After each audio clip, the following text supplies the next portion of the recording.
असंख्य वीर योद्धा और मुक्त कंठ कवि जीवित इतिहास की पटकथा लिखते गुजर गए और अपनी अपनी भूमिकाएं अदा करते विदा हो गए। आज इस महान इतिहास के पन्नों में से एक कहानी मैं आपको सुनाता हूँ। कहानी ऐसी है कि सरदार सूरज सेन जब कोढ़ के रोग से पीड़ित थे, तब एक बार वे अपने काफिले से अलग भटक गए और प्यास से व्याकुल होकर गिर गए।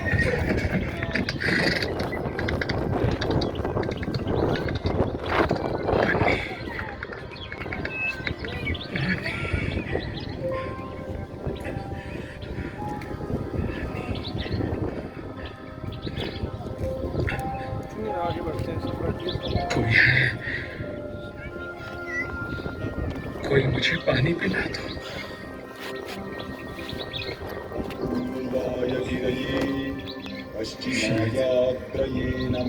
ये गुरुदेव मेरी मदद कर सकते हैं।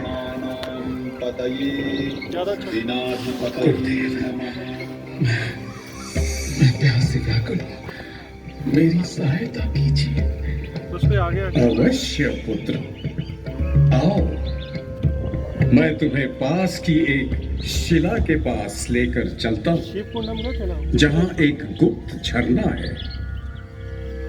आओ मेरे साथ, चलो।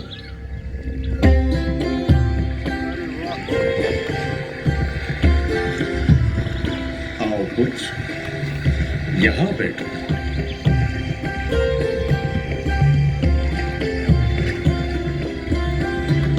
लो वत्स, इस कुंड के जल को ग्रहण करो, सब ठीक हो जाएगा।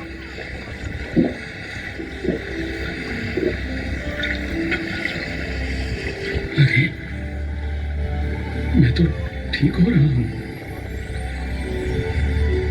वहां मेरे हाथ पैर के सारे घाव ठीक हो रहे हैं। ये तो चमत्कार हो रहा है।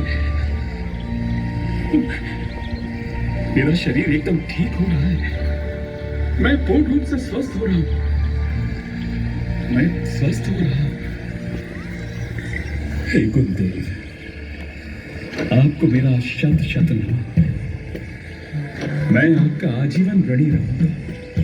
वत्स, ये तो इस गोपाचल पर्वत का चमत्कार है। मैं तो निमित्त मात्र हूं। यदि तुम मेरा आभार प्रकट करना चाहते हो, तो इस झरने के चमत्कारी जल को संचित कर एक कुंड बनवाओ, जिससे समस्त मानव जन इसका लाभ उठा सके। और इस तरह सूरज सेन ने ये कुंड बनवाया और उसके बाद उसने यहाँ अपने किले की भी स्थापना की। यह कोई साधारण किला नहीं है। इस किले से हिंदुस्तान के भाग्य से संबंधित कई महत्वपूर्ण निर्णय हुए। प्राचीन और मध्यकाल में बहुत से राजाओं और साम्राज्यों की लहरें ग्वालियर से होकर गुजरी और जाहिर है कि उनमें से कुछ अपनी छाप भी छोड़ गई। इस किले के निर्माण में कई राजाओं ने योगदान दिया, जैसे मेहरकुल कन्नौज के यशोवर्मन, गुर्जर प्रतिहार राजा मिहिरभोज, कच्छप घाट वंश के राजा कीर्तिराज, हिंदी स्वराज्य के योद्धा और हिंदुस्तान के पाटिल राजर्षि महादजी सिंधिया। इसी किले ने 11वीं शताब्दी में खूंखार आक्रमणकारी महमूद गजनवी के विनाशकारी आक्रमण तक को रोक दिया था।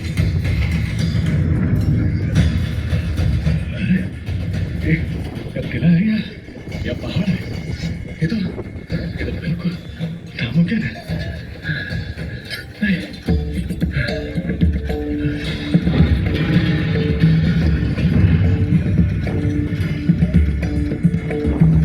सुल्तानों के सुल्तान, जिले सुभानी, हम कच्छप घाट वंश का कुछ नहीं बिगाड़ सकते।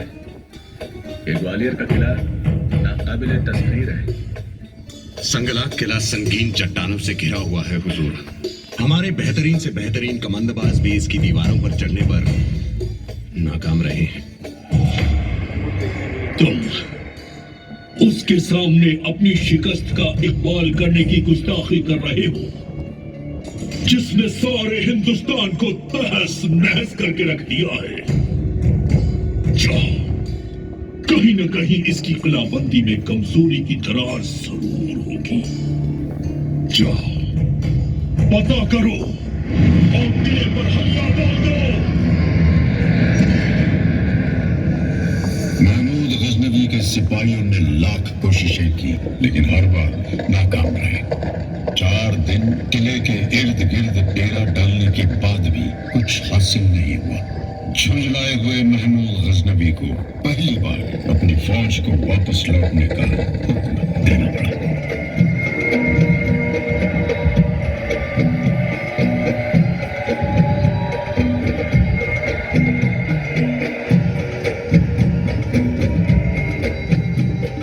कच्छप घाट के वीर योद्धाओं को बार बार खतरों का सामना करना पड़ा।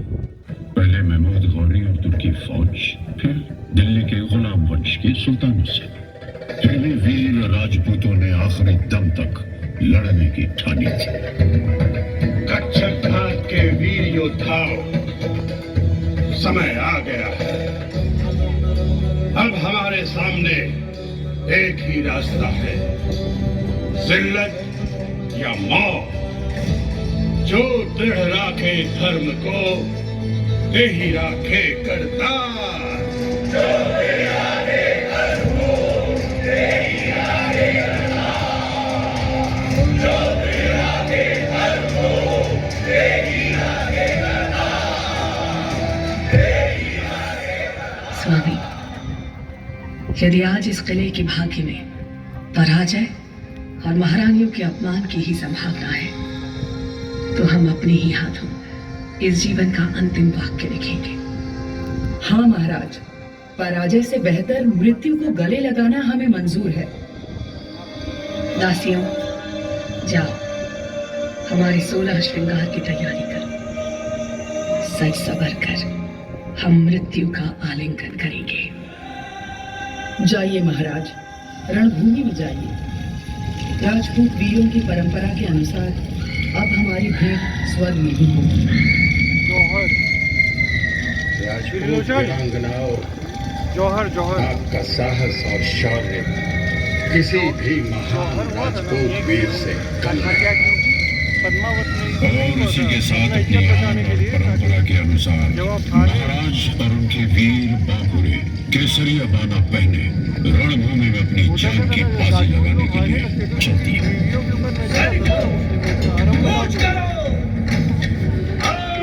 जौहर कर देते थे ताकि बॉडी को कोई नहीं पाए।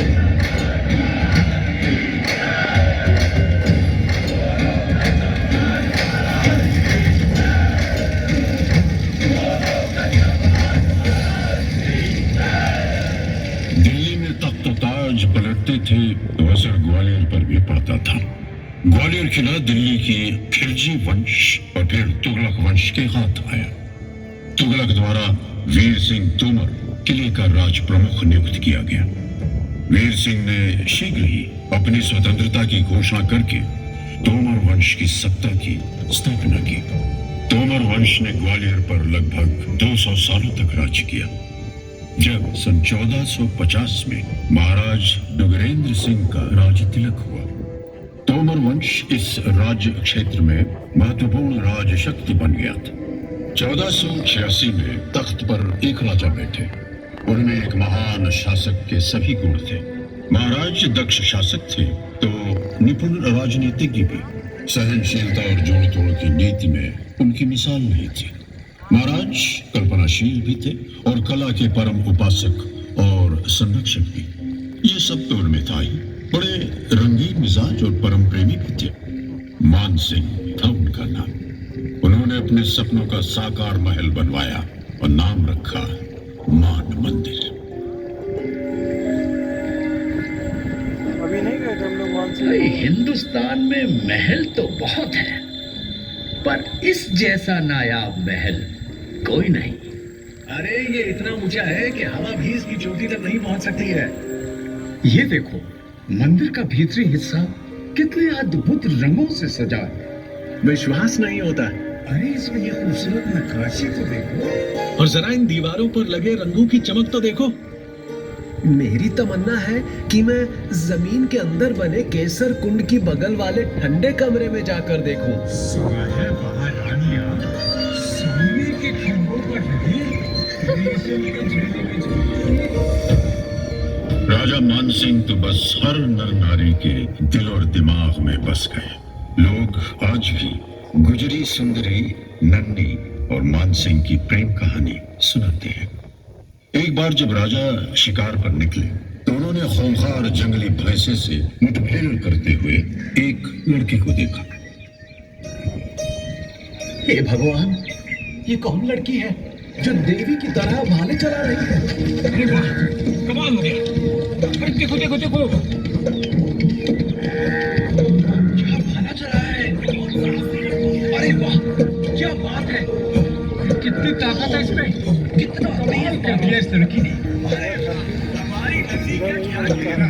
अरे चुप करो, महाराज आ रहे हैं। शाबाश, उस लड़की को हमारे पास लाया जाए। बहादुर और सुंदर लड़की, तुम्हारा नाम क्या है? मेरा नाम नन्ही है महाराज। अदब से सर झुका, तू महाराज से बात कर रही है। इसे ऐसे ही रहने दो। लड़की, तुम बहुत सुंदर हो। तुम्हारे लिए ये नन्ही नाम ठीक नहीं है। मैं तुम्हारा नाम मृगनयनी नहीं रखता हूं। हिरनी सी आंखों वाली लड़की। हम तुम्हारी वीरता से अत्यंत प्रभावित हुए हैं और तुमसे विवाह करना चाहते हैं। ब्याह के लाने मेरी कछु शर्तें हैं। ए मोड़ी, तू का महाराज को नहीं पहचानी? इतने सामने नजरें झुका के आदर से बात कर। शांत, आप बीच में मत बोलिए। हाँ, हम तुम्हारी शर्तें सुनना चाहेंगे। बताओ। महाराज, पहली शर्त, मैं न तो पर्दा में रहूंगी और ना ही एक ही महल में दूसरी रानिन के संग। ठीक है। दूसरी शर्त, हमारी साख नदी ही हमारी शक्ति को कारण है। यो नदी को पानी भी हमें ग्वालियर में चाहिए होगा। तीसरी शर्त, मैं हमेशा आपके साथ ही साथ रहूंगी और हर जगह आपके साथ ही चलूंगी, चाहे युद्ध ही क्यों न हो। आप जहां जहां जाओ, मैं भी संग ही रहूंगी। मंजूर। राजा मानसिंह ने नन्ही की सारी शर्तों को मानते हुए उसे नए नाम से रानी मृगनयनी घोषित किया।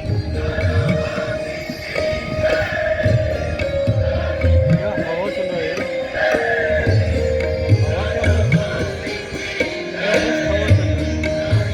तो यहाँ पे राजा लोग होंगे क्या? मृगनयनी ने बैजू बावरा से संगीत सीखा। कितना दोनों संगीत के दीवाने थे। सुरों की डोरियों ने महाराज मानसिंह और सलोनी गुर्जरी को आपस में ऐसा बांधा कि बस वे बंधते ही चले गए।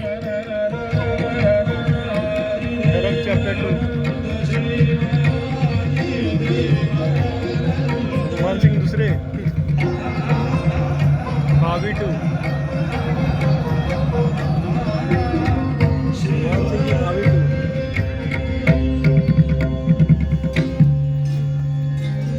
भारत के सर्वोत्तम शास्त्रीय संगीत विधाओं में ध्रुपद का ऊंचा स्थान है। ध्रुपद के सृजन का सेहरा महाराज मानसिंह के ही सर है। देश के कोने कोने से संगीत के विद्वान मान मंदिर की यात्रा के लिए आने लगे। महल के विशाल और सुंदर कक्ष भारतीय शास्त्रीय संगीत की सुरताल से गूंजने लगे।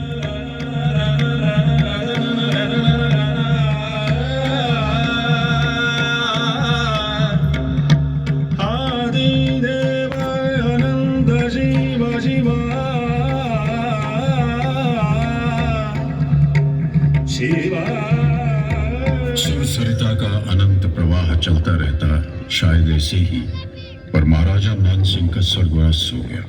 उसके बाद शीघ्र ही तोमर वंश के पूरे दिन आ गए। दिल्ली के इब्राहिम लोदी ने ग्वालियर किले के गिर्द घेरा डाल दिया। इस तरह पूरे 2 वर्ष गुजरे।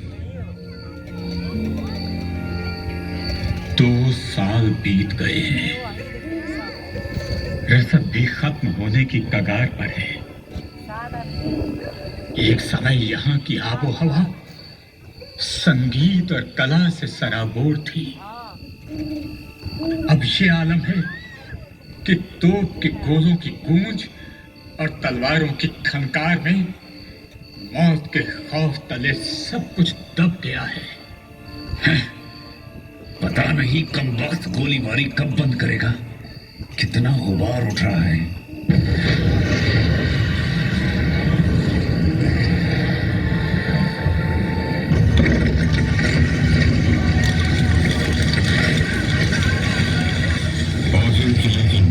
एक सुरंग को बारूद से उड़ाकर लोधी सेना ने राजपूतों का सुरक्षा चक्र तोड़ दिया। लोधी सेना किले में दाखिल हो गई।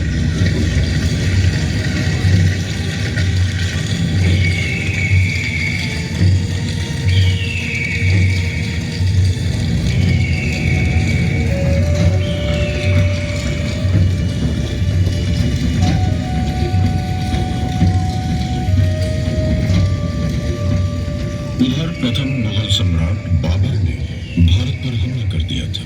बाबर ने पानीपत के मैदान में लोधी सेना को शिकस्त दी, फिर आगे बढ़ा और ग्वालियर के किले को फतेह किया।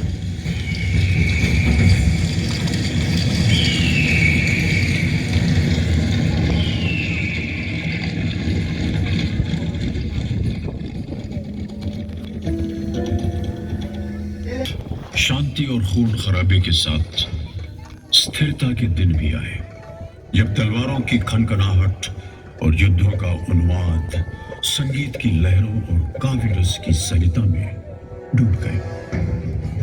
शेरशाह सूरी ने यह किला शहंशाह हुमायूं से छीन लिया था, मगर अकबर की अगुवाई में मुगलों ने इसे जीतकर वापस हथिया लिया।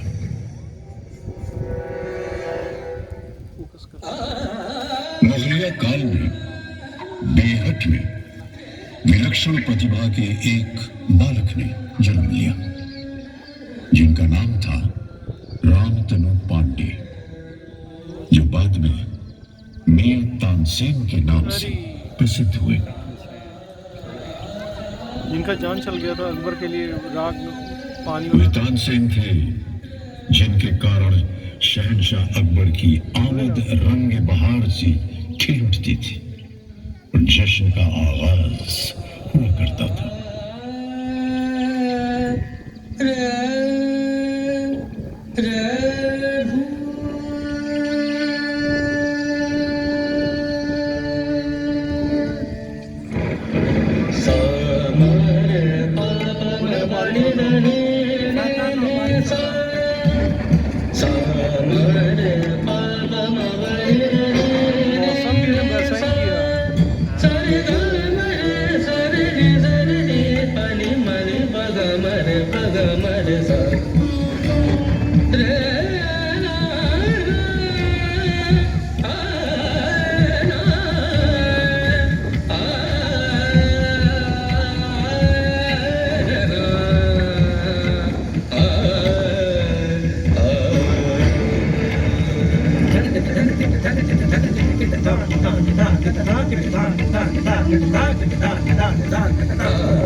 शहंशाह ने खास फरमान जारी किया कि मुल्क के सभी मौसीकी कार उनके जनाजे में शामिल हों।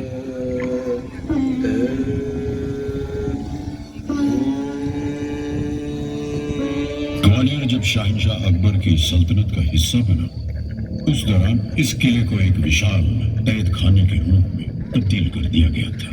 यहाँ से किसी का निकलना मुश्किल था। इस किले से हंसती गाती महकती जिंदगी गायब हो गई।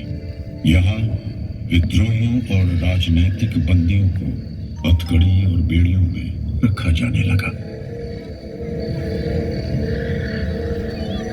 वक्त कैसे तेजी से गुजरता है। हमारा ये शानदार किला आज दुख दर्द की सराय बन गया है। बड़े दुख की बात है कि इसी महल के खूबसूरत सर्द खानों में कभी रानी महारानियां धूप की तपिश से बचकर आराम फरमाया करती थी। आज वही सर्द खाना फांसी खाने में तब्दील हो चुका है। न जाने कितने शाही कैदी इन अंधेरों में डूब गए हैं।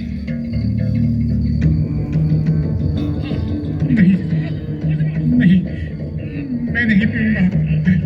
रहम करो, मुझ पर जबरदस्ती मत करो।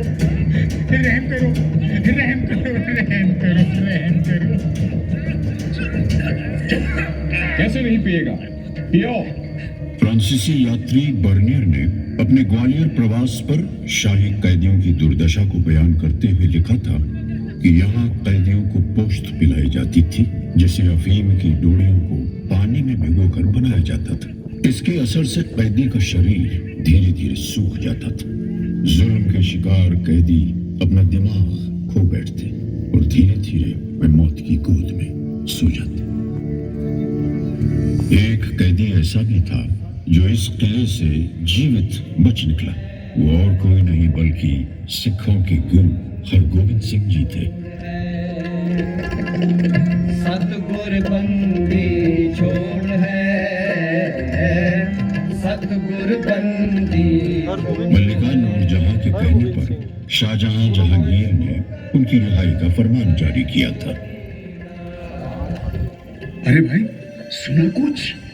गुरु ने किले से अकेले यहाँ होकर जाने से इनकार कर दिया है और शहंशाह ने कहा है कि जितने कैदी गुरु के दामन को पकड़ सकते हैं वो उनके साथ रिहा होकर जा सकते हैं। रात भर सभी लगे रहे। गुरु के दामन के साथ एक एक करके कई झालरें टाँकी गई, लेकिन गुरु का दामन फैलता ही चला गया। इस तरह 52 कैदी उनके साथ रिहा हो गए।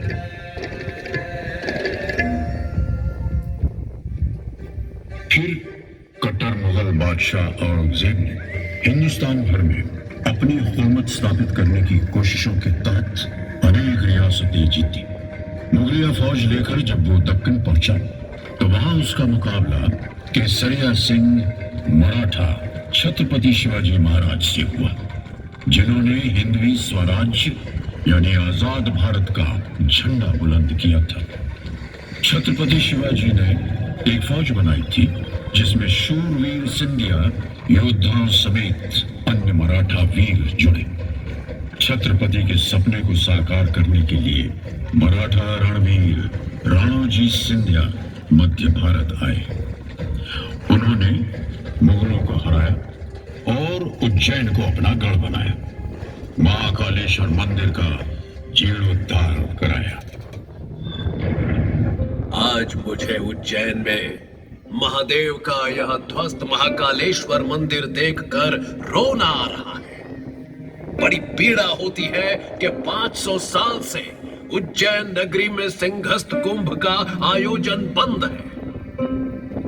मैं मालवा का मराठा सूबेदार राणोजी सिंधिया यह आज्ञा देता हूं कि महादेव के इस मंदिर का जीर्णोद्धार होना चाहिए और उज्जैन में सिंहस्थ कुंभ फिर से शुरू किया जाएगा। बोलो हर हर महादेव, हर हर महादेव, हर हर महादेव।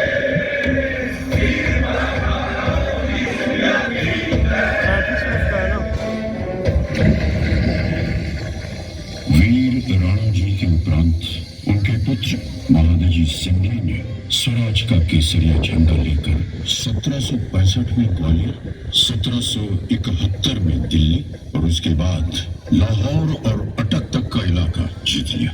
और समस्त हिंदुस्तान में सिंधिया वंश का नाग निशानी भगवा ध्वज बुलंद किया। महादजी सिंधिया ने गुलाम भारत में फिर से स्वतंत्रता का डंका बजा दिया। मेरे साथियों, आज सिंधिया फौज ने केसरिया झंडे के नीचे सभी हिंदुस्तानियों को एकत्र कर दिया है। हमने अफगानी सेना को सिंधु नदी के पार खदेड़ दिया है, मुगलों को अपनी शक्ति के अधीन कर दिया है। समस्त भारत में हमारी शक्ति स्थापित हो चुकी है। अब हमें भारत को अंग्रेजों से बचाना है। सिंधिया फौज ने अंग्रेजों को मारवाड़, सिरसी, भेलसा, गोहार, सारंगपुर, कोलारस, शिवपुरी, इलाहाबाद, बड़गांव आदि स्थानों में पराजित कर दिया है, मगर अंग्रेज फिरंगियों का खतरा अभी टला नहीं है। मैं महादजी सिंधिया आप सभी को आश्वस्त करता हूं, जब तक जीवित हूं अंग्रेजों से भारत को बचा कर रखूंगा। अरे सुनो भाई, क्या तुम जानते हो महादजी सिंधिया को पानीपत के मैदान में किसने बचाया? एक मुसलमान बिश्ती राणे खान ने। यही तो भारतीय गंगा जमुनी सभ्यता की खूबसूरती है। मेरे जांबाज सिपाहियों, आज हम अपने बहादुर भाई राणे खान का आदर करने जा रहे हैं, जिन्होंने मुझे दूसरा जीवन दिलाया। आप सबको मालूम है इन्होंने पानीपत की युद्ध भूमि से मुझे कैसे बचाया। मैं उनको और उनके उत्तराधिकारियों को खवासी वाले की पदवी प्रदान करता हूं। हमारे और इनके परिवारों के बीच का रिश्ता हमेशा बना रहेगा।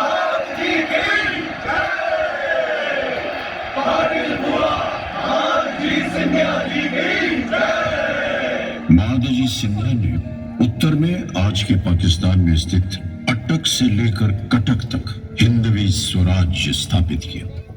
अजमेर, अलीगढ़, आगरा, दिल्ली, सरहिंद, ग्वालियर, अहमदनगर, भरूच और लाहौर जैसे अनेक शहर जीते, लेकिन आखिरकार द ग्रेट मराठा महादजी सिंधिया के वंशजों को अगर कोई शहर भाया तो वो ये शहर ग्वालियर था, जिसे महाराजा दौलतराव सिंधिया ने 1810 में अपनी राजधानी बनाया था।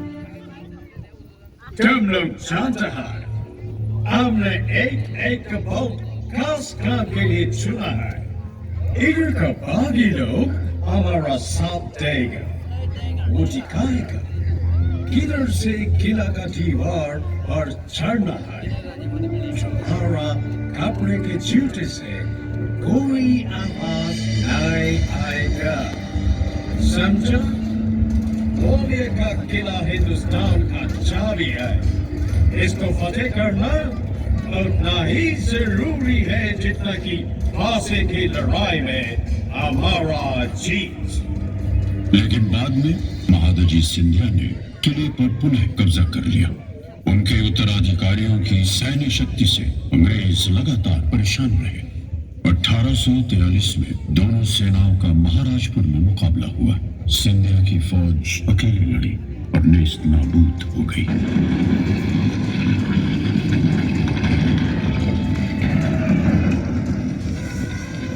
प्रगतिवादी मराठा साम्राज्य में नारी सशक्तिकरण की अद्भुत परंपरा थी, जिसमें लड़कियों को शस्त्र और शास्त्र दोनों की शिक्षा दी जाती थी। उन्हें राजनीति और युद्ध कला का ज्ञान दिया जाता था। इस परंपरा का अद्भुत उदा परिवार की महारानी वीरांगना बैजाबाई सिंधिया, तलवारबाजी में निपुण, वे बैंकर रानी के नाम से प्रसिद्ध थी।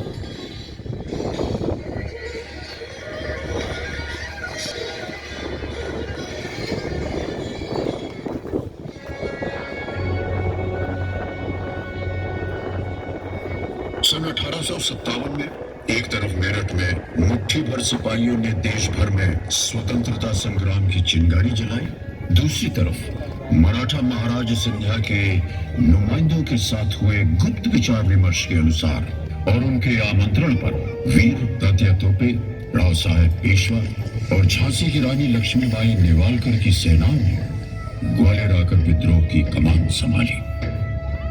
कहते हैं महारानी ताराबाई सिंधिया के कहने पर हमारे जाबाज क्रांतिकारियों के लिए सिंधिया कोषालय खोल दिया गया था।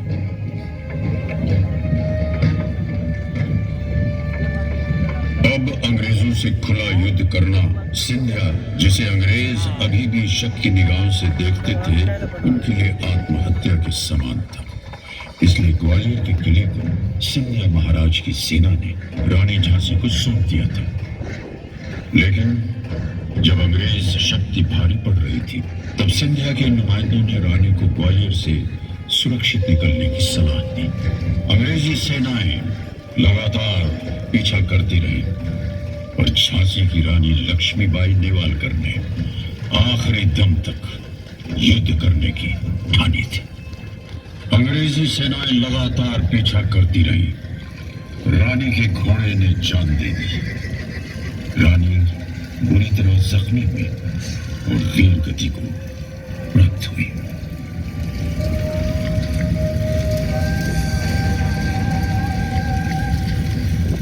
बाद के वर्षों में मराठा सिंधिया राजवंश की छत्र छाया में ग्वालियर फलता फूलता रहा। उसके बाद ग्वालियर सिंधिया रियासत में कला, संगीत कला नई ऊंचाइयों को छूने लगी। आधुनिक ग्वालियर के जन्मदाता माधवराव सिंधिया प्रथम थे, जिन्होंने ग्वालियर की प्राचीन परंपरा और हिंदवी स्वराज्य के मूल्यों को आगे बढ़ाया। उन्होंने स्कूल खोले, ग्वालियर का वाणिज्यिक और औद्योगिक विकास किया, फूलों के बाग बनवाए, जो आज भी ग्वालियर को सुशोभित करते हैं। आज ग्वालियर में कई महत्वपूर्ण विकास परियोजनाएं महाराजा माधवराव प्रथम की देन है, जैसे लाइट रेलवे, ग्वालियर चमड़ा कारखाना आदि। तो इस तरह ग्वालियर की महान यात्रा भारत की आजादी के साथ जारी रही।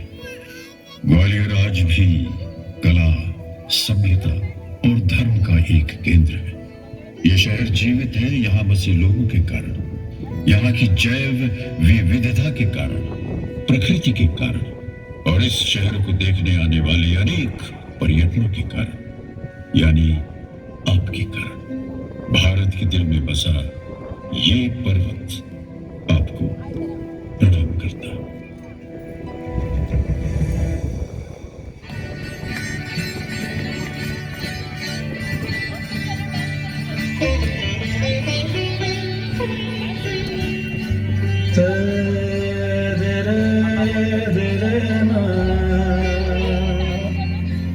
दे